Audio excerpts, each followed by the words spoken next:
महिलांना आज या योजनेचा लाभ हा यंदाच्या महिन्यात सुद्धा मिळालेला आहे। त्याच्यामुळे ही योजना अधिकाधिक यशस्वीरित्या पार पाडणं हे काम हे सुरू आहे। ही निकष हा आम्ही बदललेला नाहीये।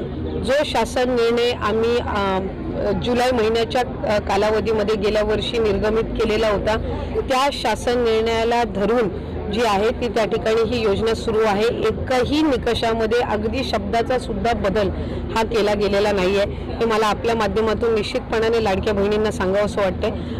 महिला स्वतःहून व्हॉलंटरीली स्वतःहून पुढे येऊन ह्या योजनेमध्ये आम्ही पात्र आता नाही आहोत। आमचं लग्न झालेलं आहे, आम्ही आता इतर राज्यांमध्ये वास्तव्य करायला गेलेलो आहोत किंवा आमचं उत्पन्न वाढलेलं आहे, सरकारी नोकरी लागलेली आहे, आम्ही नवीन वाहन घेतलेलं आहे, या विविध कारणांमध्ये स्वतःहून येऊन विभागाकडे ज्या इच्छा प्रकट करतात की आम्ही ह्या योजनेमध्ये पात्र नाही आहोत, त्या जे काही 4-4.5 हजार असतील त्या संदर्भातलाच त्या जी काही रिफंड घेण्याची प्रक्रिया आहे त्याला आम्ही जिल्हा जे अर्थ नियोजन विभाग आहे यासोबत आम्ही त्याच्यामध्ये समन्वय साधत आहोत। या व्यतिरिक्त कुठल्याही लाडक्या बहिणीचा लाभ परत घेण्याच्या दृष्टिकोनातून कुठलीही निर्णय, कुठलीही चर्चा, कुठलाही अशा पद्धतीची कारवाई झालेली नाहीये। आणि लाडक्या बहिणींना सांगायचंय की ही योजना यशस्वीरित्या सुरू आहे।